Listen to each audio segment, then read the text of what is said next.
Hey friends! So the NAR settlement has officially been accepted by the court and the DOJ weighed in and did all the things. But I'm hearing a lot of noise right now. Like, I just watched a video on a gentleman. I was going to try to stitch it, but basically he was complaining as a real estate agent because of all these things that the NAR agreed to that didn't say anything to us as agents, and now we're stuck here having to deal with all these things, and we had no warning, blah blah blah blah.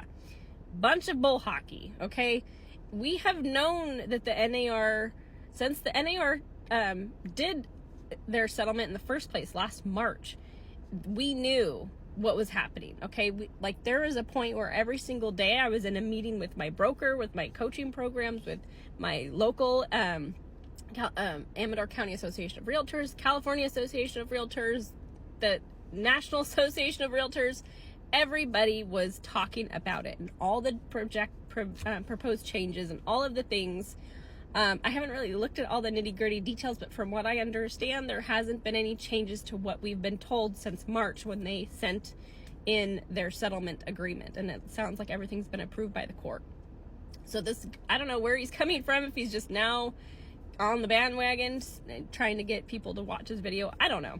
But I am getting so tired of hearing all this noise that's inaccurate. So I'm here to set the record straight. The NAR settlement is actually a really great step in the right direction for our real estate industry as a whole, okay? It's giving our buyers more transparency to sit down with their buyer's agent, go through the buyer representation agreement, just like we do for our sellers and our listing agreement. Like, you get to understand exactly what your buyer's agent's gonna do for you, and also be able to talk through that commission structure of what they charge for those services.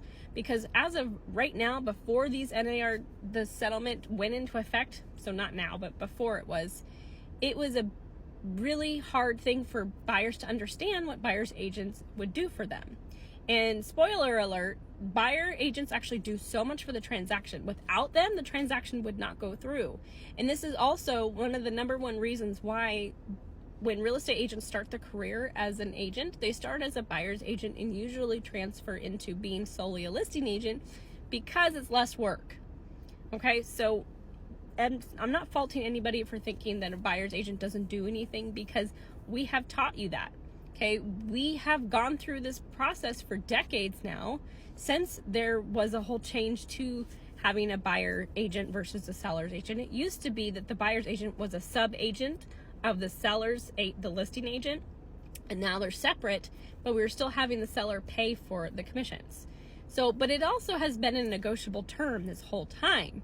The only problem was the sellers really had no ability to negotiate that commission that they would offer, because they were required, if they wanted to put their house on the MLS, they were required to pay the buyer agent's commission, because they are cooperating with that buyer's agent to find their buyer, to find their house and purchase it. And for doing that, we would pay the buyer's agent, or the seller would. And then furthermore, they would also have to tell the buyer's agent, the potential agents, what they're willing to pay the buyer's agent on the listing itself. And so now that's gone away. Now sellers are no longer required to even think about what they're offering a buyer's agent until they get an offer. And so I think a lot of misconceptions are happening where they're thinking, oh, well, because the seller's no longer even allowed to show how much they're willing to pay the buyer's agent, that means they can't pay the buyer's agent. And that's not true. Okay, they still can pay the buyer's agent. It's just still a negotiable term in the contract. However, we've done it one better and made it back between the buyer and the buyer's agent to negotiate that price. And then once they get into that buyer representation agreement and have that negotiated buyer commission that the buyer's agent charges, excuse me, then they go and write that offer and ask the seller, as part of the contract, to pay those commissions of the buyer's agent. Okay, and you'll probably see some type of seller concession or something that the buyer's asking for that says, seller to credit buyer X amount of dollars to satisfy their contractual obligations with their buyer's agent. You'll see some kind of language like that. But that makes it a lot more negotiable between the buyer and the buyer's agent, where it should be this whole time. Not having to make the seller what should I pay that buyer's agent? And to add insult to injury, they have no idea what that buyer's agent does, because when they bought their house, they probably had no clue. Most buyer's agents will just get the transaction done, get you in the house, get that contract signed and approved and all of the things, and then go through close of escrow. And they're doing all the things in the background. They're not taking the time to sit with their client and say, hey, this is what I'm doing each week. Like I do for me personally, and how I run my business is I do have that initial consultation, and we do every single week. I keep you updated on what I'm doing in the background, what the rest of the team is doing in the background, like the lender, the seller, and their agent, like what everybody's up to, title. And that way they understand what's going on in the background, and then also what they need to focus on every single week throughout the whole transaction. And I find that really helps people understand, oh wow, the buyer's agent actually does a lot for this transaction. All I have to do is move some boxes. So it really helps them understand what exactly your agent is doing for you. But since we have not done that for so long, that when the buyer becomes the seller eventually, when they want to sell that house they bought 5-10 years ago, they still have no idea what that buyer's agent did for them. So now they're pissed because they would have to pay that buyer's agent, and they don't even know if the buyer's agent's worth it. So now we've made that much more clear for our buyers to make, when they say it's more transparent, that's what we're talking about.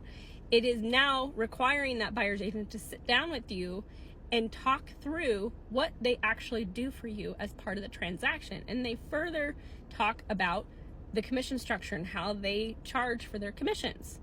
And if your agent is having a hard time, and this is for you agents too, if you're having a hard time negotiating this part of the transaction with your own client, that is a huge red flag. You are trying to negotiate the best deal for your buyer on a transaction that is probably the biggest purchase of their life up to this point.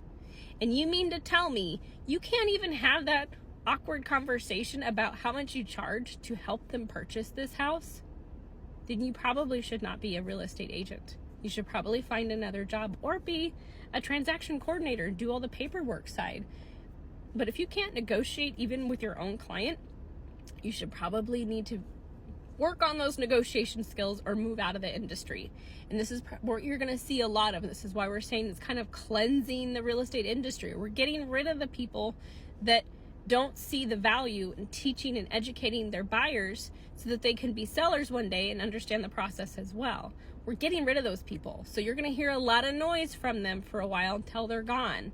And so if you hear someone complaining about the NAR settlement and how terrible it is and blah, blah, blah, that is a red flag for you to watch out for that person, because they are upset at being called out and having to change their business for the better. And I know some of you agents are saying, well, what the heck? I'm a really great agent. This is just hard. This is change. Listen up, Buttercup. This industry changes constantly. I've been in the industry since 2021, and it's like complete 180 already, okay? This is part of it. And this is what's important for you to remember, is you need to be ready for change at all times. This is any industry, okay? I mean, come on, our great nation, every 4 years we have subject to change our whole presidency. So we need to learn that change is a part of it. And if we can't do that, you probably need to do a deep dive and do some fixing of that, because it's not going to get better. It's only going to get harder. So this is kind of my tough love for you guys today, but just know the NAR settlement is finally approved, and it's a really great step in the right direction for our real estate industry as a whole, for everybody involved. Okay? If you have any questions on this, I am going to be rolling out a 5-part series that really talks more in depth about the NAR settlement and all the changes and why they're so great, all the good stuff. I will link it below so that you can get started on that, and then you guys have a great day.